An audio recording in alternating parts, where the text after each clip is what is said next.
This is the iWALK 2.0, and if you're somebody who is planning on having a surgery or recently had surgery on your lower leg, I'm going to tell you 5 things that you need to know about the iWALK 2.0 before investing in such a marvelous piece of equipment. Stay tuned.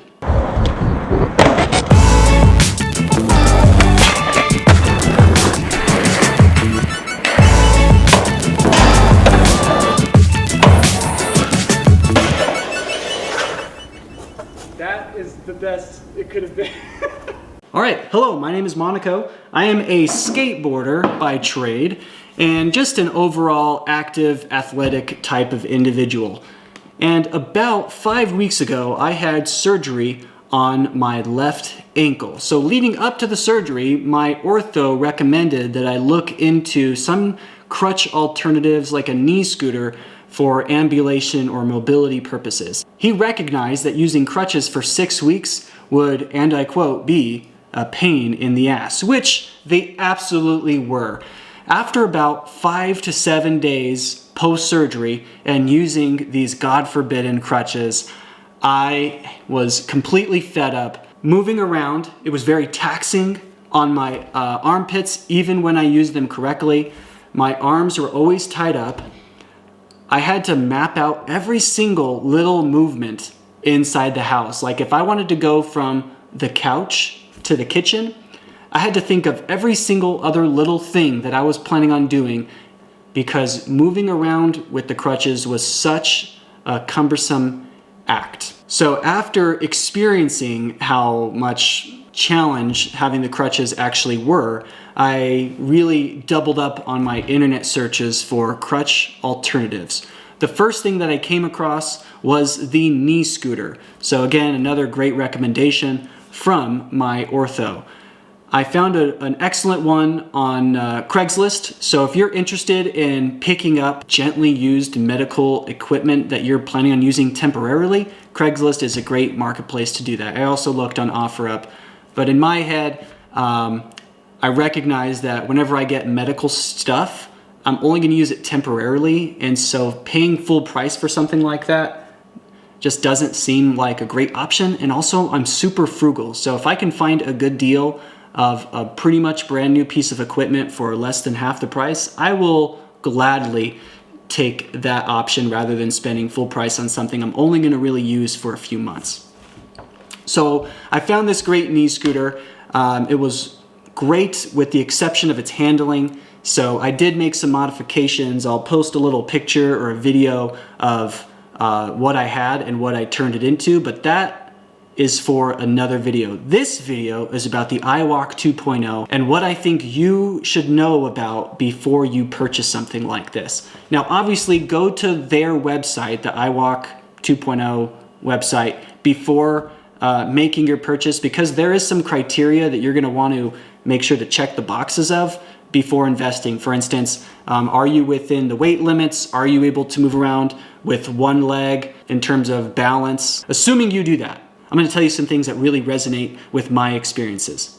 First off, number 1, the iWALK is wonderful for an in-home environment. So like I mentioned, I had crutches for about a week before getting the iWALK, and I quickly realized how much difficulty it was moving around the house. Even just a small task like getting up from the couch and moving to the kitchen just became a very cumbersome act. I had to map out every little task that I needed to do so that I did not have to move around more than once. With the iWALK, I don't have to think about it anymore. You know, you basically, you stand up, you set your knee in there, you latch it, cinch it, and you're good to go. Number 2, this is a little bit of a criticism of the iWALK, but I will preface this by saying without the iWALK, I would not be able to do anything. But with that, knee fatigue. If you're planning on using this thing for over an hour for one specific activity, your knee will get tired. Your body will get tired. Not just your knee, but the opposing leg. Your calves are going to start burning after standing and walking this way for longer than 60, 90 minutes. I shot a wedding last weekend and I would not have been able to do the job without the iWALK. So I'm really grateful for it, but about 90 minutes in, I was feeling it. So just keep that in mind. If you are planning on using the iWALK, you can engage in some of your normal activities, and at the same time, just be aware that after a certain duration, you're gonna start feeling it. Number 3, stairs. The iWALK can move up and down stairs. Pretty simple. You know, you just walk up one stair at a time. Some of you might, whenever you're walking upstairs normally, you got this 1, 2, 3, 4, 5 movement. With the iWALK, you're moving much slower.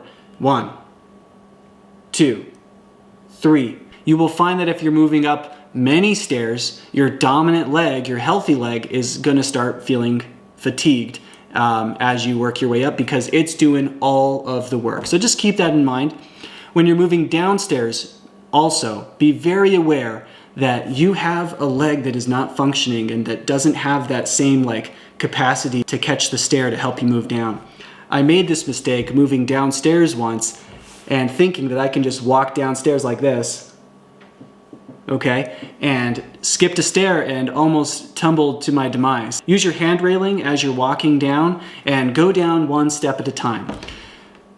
Here's a little hack that I have discovered as I go downstairs. I don't recommend everybody do this, but what I will do if I'm trying to get down there quickly is I will not even use my iWALK leg. I will just hop down the stairs on one leg, just going boom, boom, boom, boom, boom. Again, I don't recommend that for everybody, but that's just something that I feel comfortable doing without wrecking myself. So proceed at your own risk. Number 4, again, halfway criticism, padding. Your padding will eventually pack out after a couple weeks of using this thing. So your knee rests on this nice kind of memory foam padding whenever you first get it. And you're like, wow, this feels great. I feel nice and comfortable. And as you continue to use it, the weight from your torso, your head, your neck, all of that is being pushed down on that padding. And after a few weeks, it will start to pack out and you're not going to feel it as much.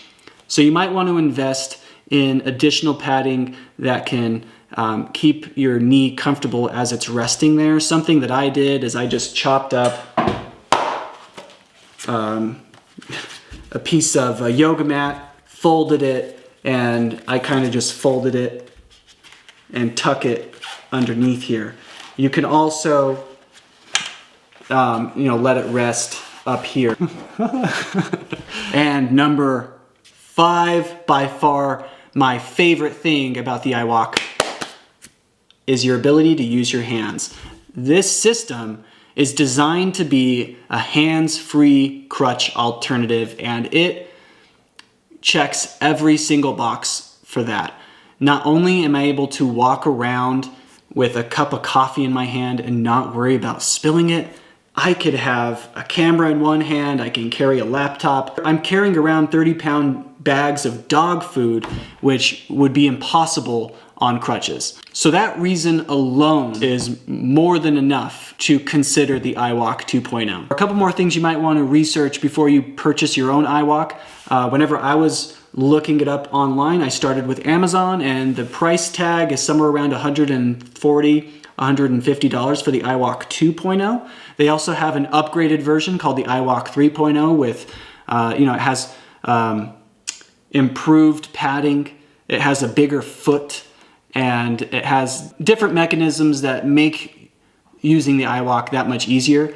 I didn't need that much fancy bells and whistles, so I just went with the cheaper version, which I found on eBay for a really great price at like 88 bucks. And I think I even got that at 10 or 15% off. So I didn't spend any more than $80 for this. Had I not found a deal like that, I probably would have eventually purchased the one on Amazon for $150. Just because I couldn't imagine living without this thing right now. Things that I can do with the iWALK now, like I mentioned, I can carry on dog food, I can walk the dog, I can perform regular household chores, I can shoot a wedding, I can go do real estate photography.